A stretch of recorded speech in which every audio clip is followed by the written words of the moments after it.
CrowZ is a free-to-play, team-based, massive multiplayer shooter. Hello everyone, my name is Burning Wiki, and before I get into this, if you are not yet a subscriber, then please consider subscribing if you like this sort of content. And I'm here on the CrowZ Steam page, and it says CrowZ is a free-to-play, team-based, massive multiplayer shooter where mercenaries engage in all-out warfare to secure sought-after meteorite resources for powerful nations.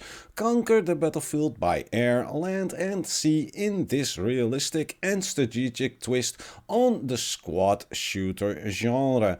It has mixed reviews and mixed all reviews. It is being developed by Royal Crow and being published by Thumbage, I guess. And I just played a few hours of this game, and I have to say I've been enjoying it. When I first downloaded and started the game, it gave me the feeling it wanted to crash, but after I think 3 or 4 minutes the game all of a sudden kicked back into life and loaded itself. Then I came into a pretty long loading screen, which was also not very, I've got an i7 with 32 gigs of memory and an RTX 2060 OC. I should not be waiting 5 minutes for this game to load. Now about the game itself. It is a good little shooter. The lack of players is just a bit annoying, because we were running in a gigantic map and there were just 16 of us, 8 versus 8. Nonetheless, it was a nice game to play. The only downside is some players are like bullet sponges. I was hitting players 5, 6, 7, 10 times in a row and he was still walking away, shooting back at me, and then he shot me one time and I was dead. That is not a good game, and it claims to be a realistic game. That does not seem realistic. At a certain point I had a sniper rifle. A player popped up in front of me, I think about 10 meters away. I shot the .50 point blank in his chest and he just ran away and shot me. I was like, what is going on in this game?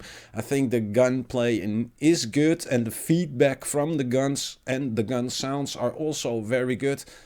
I think it just needs a little bit tweaking in the damage department. And there are a few game modes you can play. Hundreds of meteorites crash across the globe, suffocating large zones with toxic gas and deadly debris. In the midst of the world's greatest environmental disaster, pre-emitted nations discover a value energy source named CrowZ. Buried within the core of each meteorite, elite mercenaries called CrowZ are dispatched to gather the CrowZ for the world's greatest powers. Selfless champions of greedy warmongers, their reputation has yet to be determined. And let's get into the game features. Compete as a 4-person squad in a sprawling open world battlefield and fight for resources in a 64-person blood zone.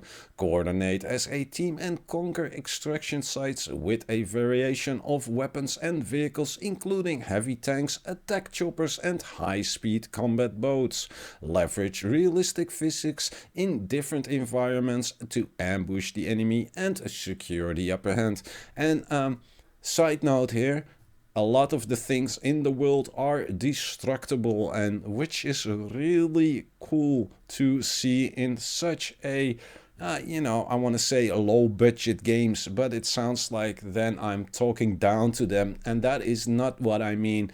It's not a AAA game, and they have a destructible world, which is to be an example to all the future games in this genre.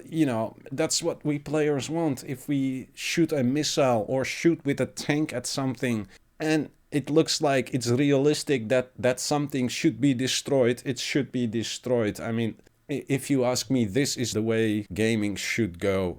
Fully destructible worlds. Let me continue. There are squad operations. Shoot enemies on sight as a third-person mercenary squad while collecting QON from the extraction devices in this open-world battle royale style game mode. Falling meteorites and accelerating gas can derail the objective at any moment. Once enough resources have been collected, call a helicopter to escape, but be wary that all combatants will know its whereabouts. You can also play a blood zone. Two 32-person CrowZ fractions wage all-out war to secure the Q1 extraction sites, littered across the battlefield. Seize control with coordinated flanking assaults, request weapon loadout drops, commandeer heavy tanks and more to earn the most resources in a match and the greatest payday imaginable. There is also a training ground, a custom conflict, a evolving war and a regular content updates for this game because, it only came out last month. The minimal system requirements are an Intel i5 with a GeForce GTX 970 and the recommended is an i7 with a NVIDIA GeForce RTX 3060. Well, if you got a 3060, you're not gonna play this game, and this game does not need a 3060. That is just silly. That is just that is just silly. This game will run fine with any graphics card higher than a GTX 970.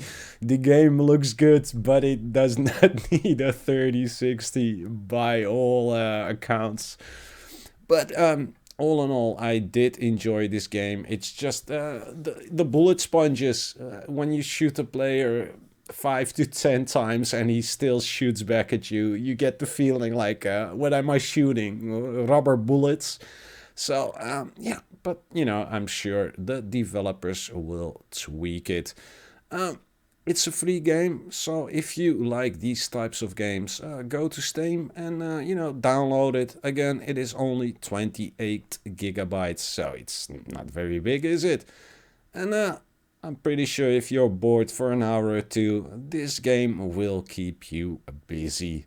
I hope you all enjoyed this video, and if you did, don't forget to subscribe to the channel if you have not already. Leave me a like, it really helps me with the YouTube algorithm. It lets both me and YouTube know that you like these kinds of topics and content, and I will make more.